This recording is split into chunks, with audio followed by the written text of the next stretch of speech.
ጤና ይስጥልኝ ክቡራን አድማጮቼ፣ የሰዓቱን መረጃዎች ወደ እናንተ አድርሳለሁ። ዩክሬን ከአሜሪካ የረዥም ርቀት ሚሳኤሎችን ጤና ይስጥልኝ ክቡራን አድማጮቼ፣ የሰዓቱን መረጃዎች ወደ እናንተ አድርሳለሁ። ዩክሬን ከአሜሪካ የረዥም ርቀት ሚሳኤሎችን ሳታገኝ መቅረቷ በዘለንስኪ ላይ ቁጭት ፈጥሯል። የዩክሬኑ ፕሬዝዳንት ቮሎዲሚር ዘለንስኪ ከአሜሪካው ፕሬዝዳንት ዶናልድ ትራምፕ ጋር ውይይት ካደረጉ በኋላ ቶማሃውክ ረዥም ርቀት ተወንጫፊ ሚሳኤልን በተመለከተ ምንም ፍንጭ አልሰጡም። ትራምፕ ለዩክሬን ረዥም ርቀት ተወንጫፊ ሚሳኤል ሊሰጡ እንደሚችሉ መናገራቸው የሚዘነጋ አይደለም። ከዘለንስኪ ጋር ከተወያዩባቸው ነጥቦች አንዱ የዚህ መሳሪያ ጉዳይ ነው። ሆኖም ግን መሳሪያው ለዩክሬን እንዲሰጥ ስለመስማማታቸው ለማወቅ አልተቻለም። ዘለንስኪ መሳሪያውን ያገኙ አይመስልም። ትራምፕ አሁን ላይ መሳሪያውን ለዩክሬን ለመስጠት ዝግጁ እንዳልሆኑም ጭምጭምታዎች ተሰምተዋል። በውይይታቸው ስለ ረዥም ርቀት ሚሳኤሎች መወያየታቸውን ፕሬዚዳንቱ ተናግረዋል። ሆኖም ግን አሜሪካ ነገሮችን ማባባስ ስለማትፈልግ መግለጫ ለመስጠት አልፈቀዱም። ከውይይቱ በኋላ ትራምፕ በማህበራዊ ሚዲያ ገጻቸው ዩክሬንና ሩሲያ ባሉበት ይቆሙ ሲሉ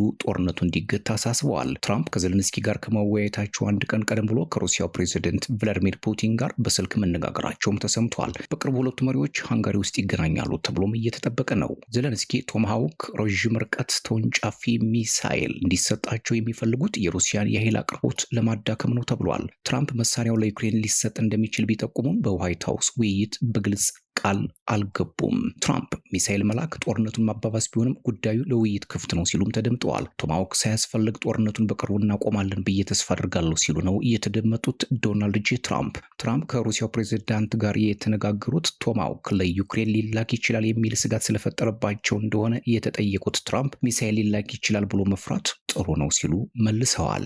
ዩክሬን ይህ ሚሳኤል ከተሰጣት በምላሹ ለአሜሪካም ሰው አልባ አውሮፕላን እንደምትሰጥ ዘለንስኪ ሲናገሩ ትራምፕ በፈገግታ ታጅበው አድምጠዋል። ትራምፕ የጋዛን ሰላም እቅድ በማርቀቃቸው ዘለንስኪ አመስግነው የዩክሬንና የሩሲያ ጦርነትንም እንዲያቆሙ ጠይቀዋቸዋል። ዘለንስኪ ከውይይቱ በኋላ ስለ ቶማሃውክ መወራቱ ሩሲያን ያስፈራ ነው ብለዋል። ፑቲን ከትራምፕ ጋር ለመወያየት የጠየቁት ከረዥም ርቀት ተወንጫፊ ሚሳኤል ጋር በተያያዘ መሆኑን እንደማያውቁም ገልጸዋል። ዩክሬን መሳሪያውን ታገኝ እንደሆነ በጋዜጠኞች የተጠየቁት ፕሬዝዳንቱ የእውነት ይሆናል ብለው መልሰዋል።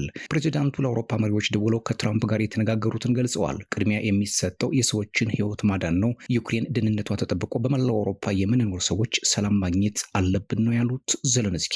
የዩናይትድ ኪንግደም ጠቅላይ ሚኒስትር ሰር ኪር ስታርመር እንዳሉት ከአውሮፓውያን መሪዎች ጋር የተደረገው የስልክ ውይይት ውጤታማ ነበር። ዩኬ ለዩክሬን ሰብአዊ እርዳታ መላክ እንደምትቀጥል አክለዋል። ትራምፕ ለዩክሬን ቶማሃውክ የመስጠት ፍላጎት እንዳላቸው ቢጠየቁም ፑቲን መሳሪያውን መለገስ የአሜሪካና የሩሲያን ወዳጅነት የበለጠ ያሻክራል ሲሉ እያስጠነቅቃሉ። ትራምፕ ከፑቲን ጋር ያደረጉትን የስልክ ውይይት ጥሩ ነበር በማለት ገልጸውታል። ፑቲን ከትራምፕ ጋር ሲገናኙ ዘለንስኪም ውይይቱን ይታደሙ እንደሆነ የተጠየቁት ትራምፕ በመካከላቸው መቃቃር አለ፣ ሁሉም ሰው ምቾት እንዲሰማው እንፈልጋለን ነው ያሉት። የሶስትዮሽ ውይይት ሊደረግ ቢችልም ፊት ለፊት እንደማይገናኙ ጠቁመዋል። ትራምፕ ያለፈው ነሐሴ በአላስካ ከፑቲን ጋር ሲገናኙ ጦርነቱ እንደሚያስቆሙ ተስፋ ቢያደርጉም ውይይታቸው ያለ ውጤት ተቋጭቷል። ከዚህ ውይይት ከሳምንት በኋላ ትራምፕ ከአውሮፓ መሪዎችና ከዘለንስኪ ጋር እያደረጉ የነበረውን ውይይት አቋርጠው ለፑቲን መደወላቸው የሚዘነጋ አይደለም።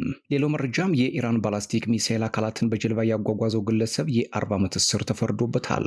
የአሳ ማጥመጃ ጀልባን በመጠቀም የባላስቲክ ሚሳኤል ክፍሎችን ከኢራን በየመን ወደሚገኙ የሁቲ አማጽያን ያጓጓዘው ግለሰብ አሜሪካ ውስጥ የ40 ዓመት እስራት ተፈርዶበታል። ፓኪስታናዊው ሙሐመድ ህለዋን በጥር 2016 ዓ.ም በቁጥጥር ስር የዋለው አሜሪካ በአረቢያን ባህር ላይ ባካሄደችው ወታደራዊ ዘመቻ ወቅት ነው። በዚህ ዘመቻ 2 አሜሪካ ባህር ኃይል አባላት ሰጥመው ህይወታቸው አልፏል። ህለዋን የሚመራው ቡድን የባላስቲክ ሚሳኤል የማስተላለፊያ ተግባር ላይ የተሳተፉ በአሳ አጥማጅነት እንደሚሰሩ የተነገራቸውን በማመን እንደሆነ መስክረዋል። በወቅቱ የሁቲ አማጽያን በእስራኤል ላይ ተከታታይ የሚሳኤልና የድሮን ጥቃቶች መፈጸማቸው ይታወሳል። ሌላው መረጃ የኬንያ ፖሊስ የቀድሞ ጠቅላይ ሚኒስትር ራይላ ኦዲንጋን አስክሬን ለመሰናበት የተሰበሰቡት ሰዎች ላይ ተኩስ ከፍቶ ቢያንስ የ3 ሰዎች ህይወት ማለፉ ተሰምቷል።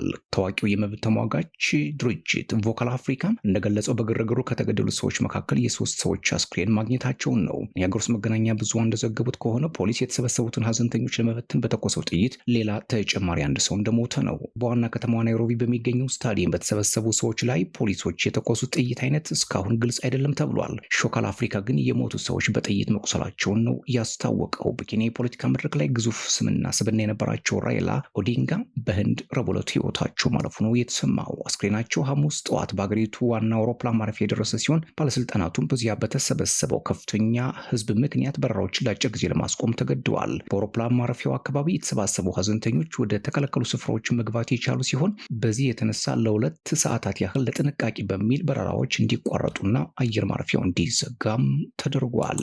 ክቡራትና ክቡራን ለሰዓቱ የነበረኝ አጭር መረጃ ይህን ይመስል ነበር። ሰብስክራይብ፣ ላይክ፣ ሼር፣ ኮሜንት እያደረጋችሁ ቤተሰብ ሁኑ።